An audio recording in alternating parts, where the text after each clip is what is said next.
In 2005, you were accused of putting a knife to your girlfriend's throat and pushing her head against a wall. The charges were dropped when the girlfriend didn't show up in court.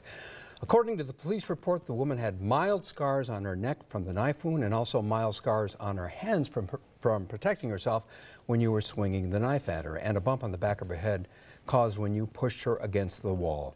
I assure you, I promise you, I never touched the woman. I never tried to cut her throat. I never did anything like that. Police report says, though, that there were scars on her neck, scars on her hands, these light marks. That's not the case? You know what? She may have had marks, but if she did, they were done by her, and if we can find her and have her come forward, I'm sure she would tell you the same thing. What happened that night? We had an altercation. It was a fight, and I raised my voice. She raised her voice, and the next thing I know, she's calling the police. Also, according to reports, 6 months before the incident, the woman was arrested for prostitution and pled guilty. What did you know about that? I never knew her as a prostitute. She was a massage therapist. So you were one of her clients. She performed Correct. massage services on you? Correct. Is that right? You were taking steroids? I was taking steroids for a short time in my life, yes. Why?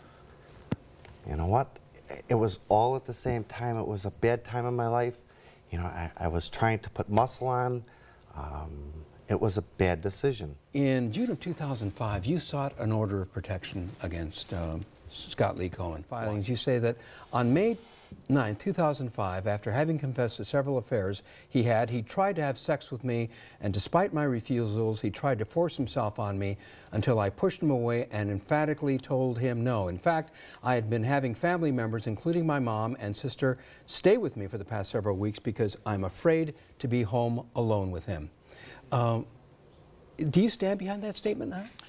At the time, that was an accurate statement, and again, I will reiterate what I said before, that Scott was at that time using steroids, which he has openly come forward and discussed with anyone and everyone who's asked him that. That's who he was then. That is not who he is now, and as a matter of fact, it wasn't who he was through the rest of the proceedings of our divorce, because all of that had ended. And yet, you talk about one of the things. Ever since I filed for divorce, Scott Lee Cohen continually threatens me in writing by leaving me intimidating notes. He stopped leaving me handwritten notes on paper when he discovered I just take them down. Now he leaves harassing messages on my mirror and lipstick so everyone, including my grandchildren who live with me, can see these notes. You have painted the portrait of someone looking at these court proceedings, comes across as a pretty creepy person.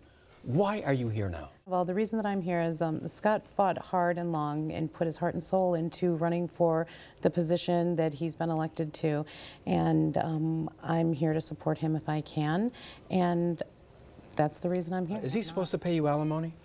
You know what, Yes or no, is he supposed to pay you alimony? we have an ongoing case presently, and I really don't want to discuss the particulars of that. According to the Sun-Times, you've had federal tax troubles. Is that true? Sure, I am a normal human being. I'm an ordinary guy, and in my business, although I'm a successful businessman, there has been times where business was bad. And I had a business deal that went bad, and instead of filing bankruptcy, you know, I turned it around into a $1 million operation and paid everybody back. So you know, all this happened at a rough time in my life, and, you know, I understand it looks bad, and that's why I tried so hard to put it out the day I announced I was running. I have answered every question that was asked me by the media in a full, complete, and honest way. Again, I tried so hard to put this out the day I announced so it wouldn't come to this. Nobody wanted to listen. I had a legal right to seal the divorce file.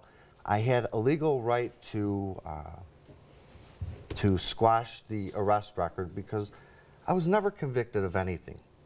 I chose to keep it out there so that the people can see. I didn't do anything. I didn't hide anything. It was right there for them to see. I tried hard to be an honest guy. If the Democratic Party of Illinois were to come to you right now and said, Mr. Cohen, here's your $2 million, please go away. You know, it's not about money. It's about helping the people. I worked hard for the people to get elected. I'm going to work very hard for the people when I'm the lieutenant governor. I will not step down. I did nothing wrong.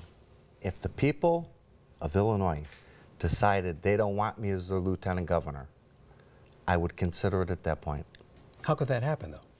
I mean, what will be the indicator of that? Time will tell.